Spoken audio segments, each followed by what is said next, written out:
spouse visa. So people might confuse this with dependent visa. Correct. So the as PBS mentioned, dependent. Yeah, This we- is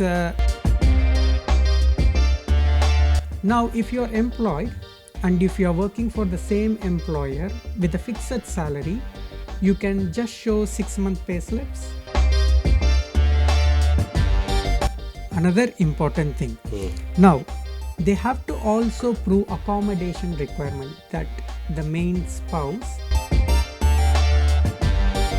So you said the 4 options for financial thing. You said can be a combination of 2. Correct. How does that work?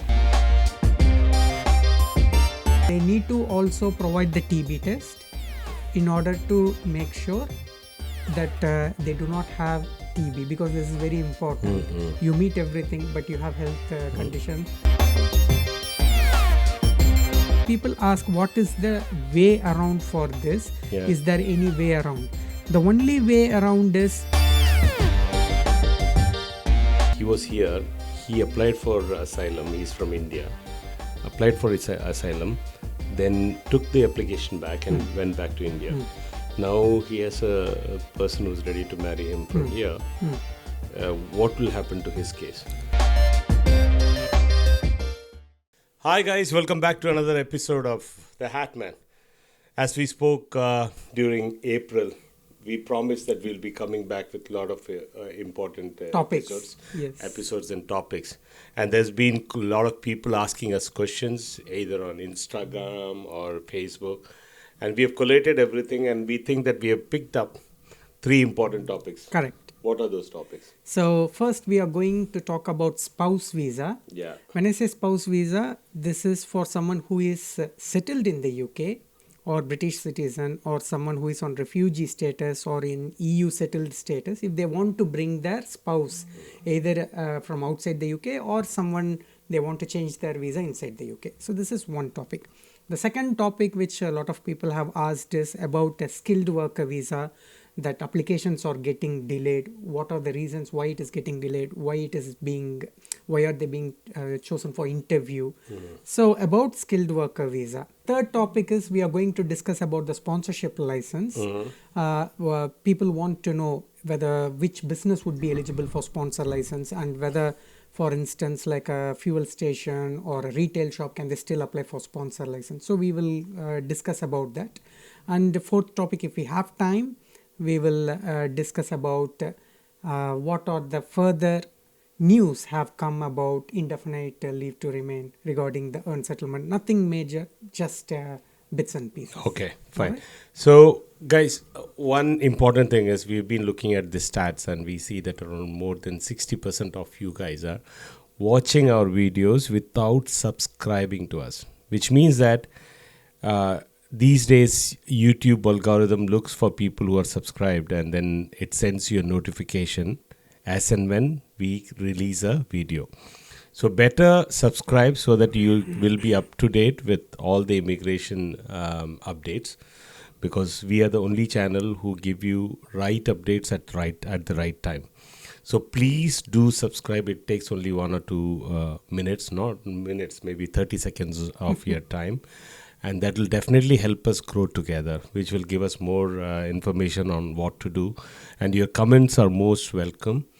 May it be minus or plus, we are happy to look into all the comments. Absolutely. And we are here to help.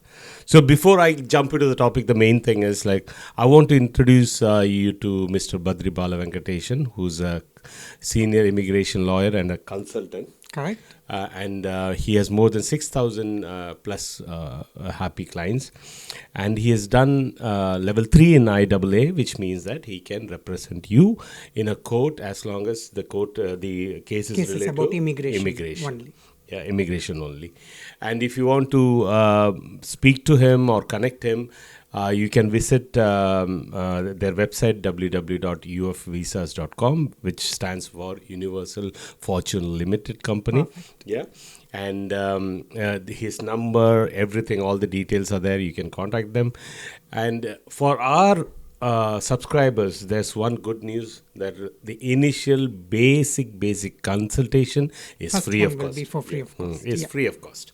So let's jump into the topic Sure. directly. Absolutely. So the first one first, which is about the spouse visa. So people might confuse this with dependent visa. Correct. So the as PBS mentioned, dependent. Yeah, This which- is purely for people who are settled in the UK. This is not for people who are under skilled worker visa Yes. or any other point based system. Like for instance, if they are in global mobility visa or if they are on innovator founder visa, this is not relevant to them. Okay. This is only for people who are under.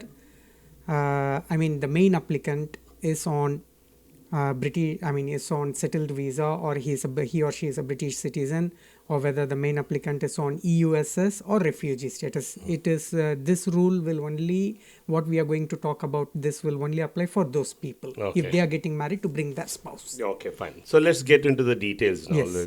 People might have a lot of Sure. questions about it. So before we start, this is purely for information purpose.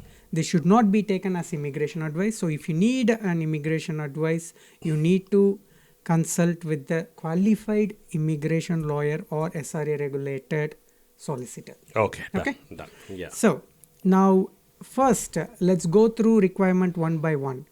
If you want to get married, the first requirement is the person should be 18 years or over. Okay. And the second requirement is the spouse, whoever they want to bring, they should have passed a minimum level of English, which is at A1 level.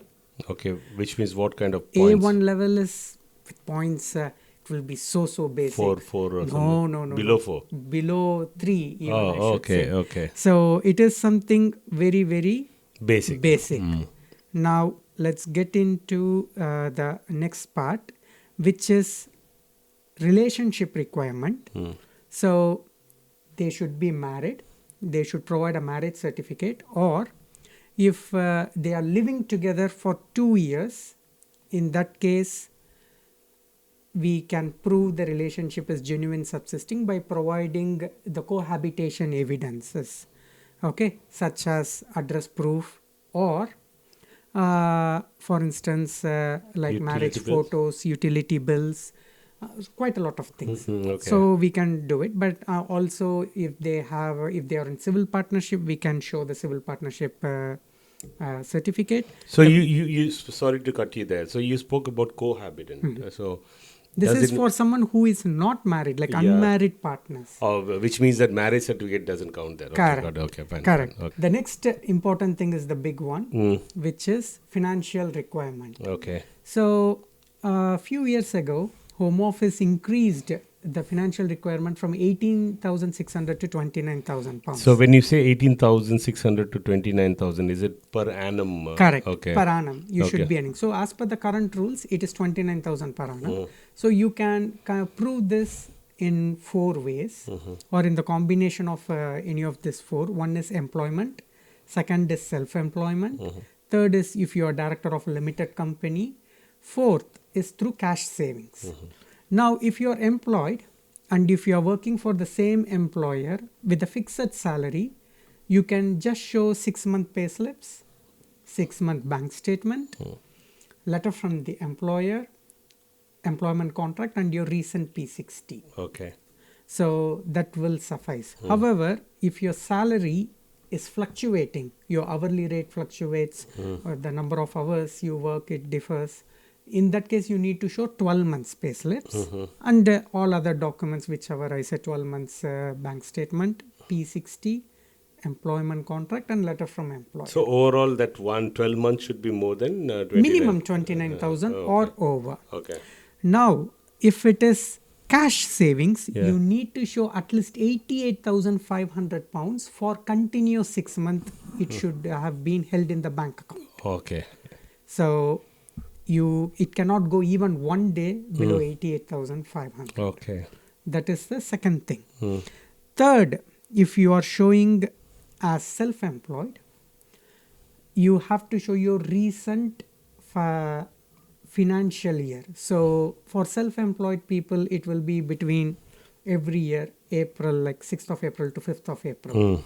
So they need to show their income with SA 302, showing they have earned 29,000 pounds and they have paid tax for that.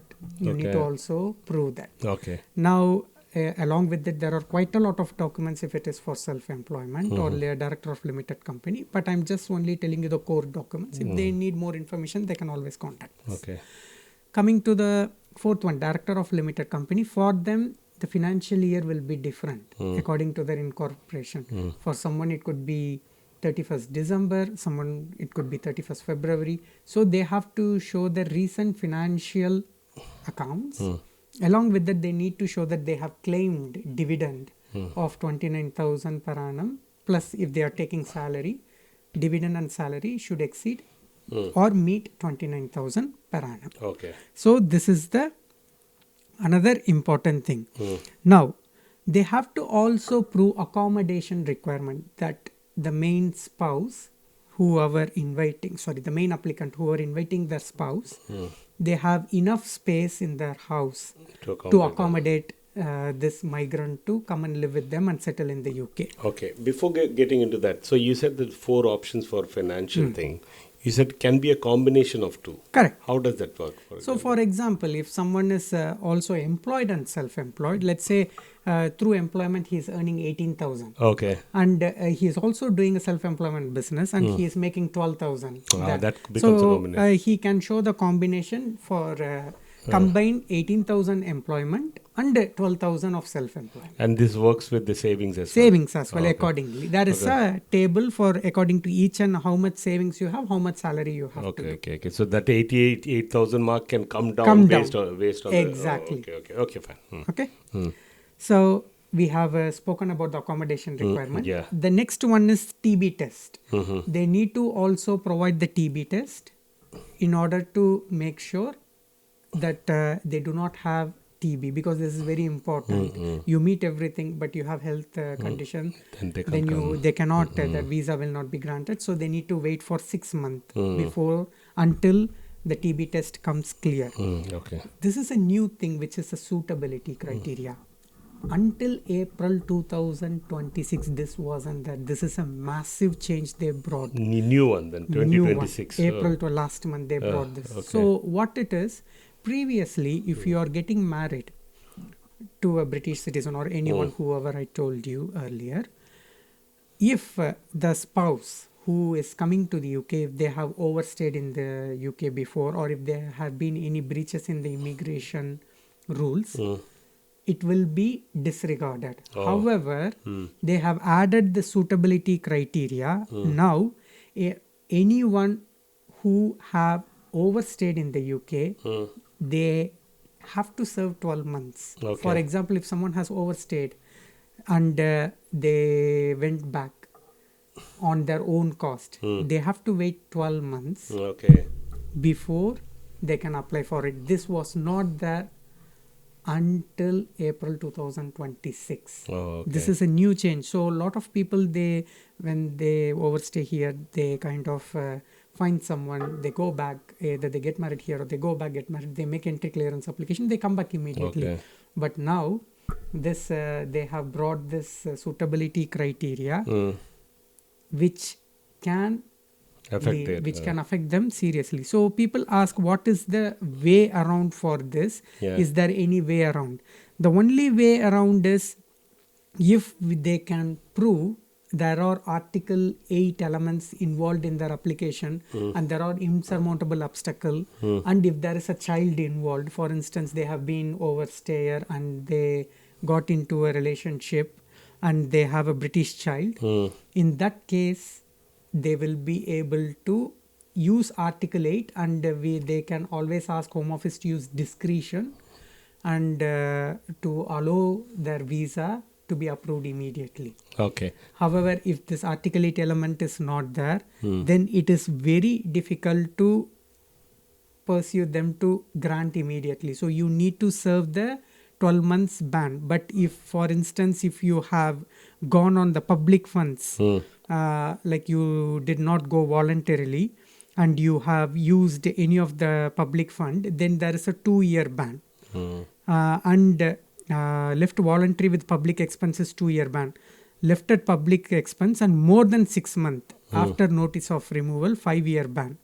and removed or deported or used deception 10-year ban. Oh, So all this thing previously it was not applicable, but under the new rules this are applicable. So they have to make sure that they are not in breach, and if they are in breach, then they have to see if there are any insurmountable obstacles, Article 8, and if there is any child involved. okay. So In this, I had a peculiar case where one of known person's friend, he called me and said that he was here. He applied for asylum. He's from India. Applied for his asylum, then took the application back and went back to India. Now he has a person who's ready to marry him from here. What will happen to his case? see, now we need to see this more in detail. Let's say if the scenario is this, he has overstayed, he has claimed asylum and it got refused, or even before refusal he took voluntarily. Still, if he has overstayed, he will be considered as an overstayer beyond the visa. So in this case, he has to wait 12 months. Okay. Okay. However, if in another scenario, if the person has not overstayed, let's say he came as a student visa but didn't complete the course, but before visa expiry he left the UK, then he can apply immediately. Okay. It depends on case by case. Case So by that's the case. So reason we you- need to get more information in order to give the accurate information. So you need to understand the whole scenario to Correct. the details.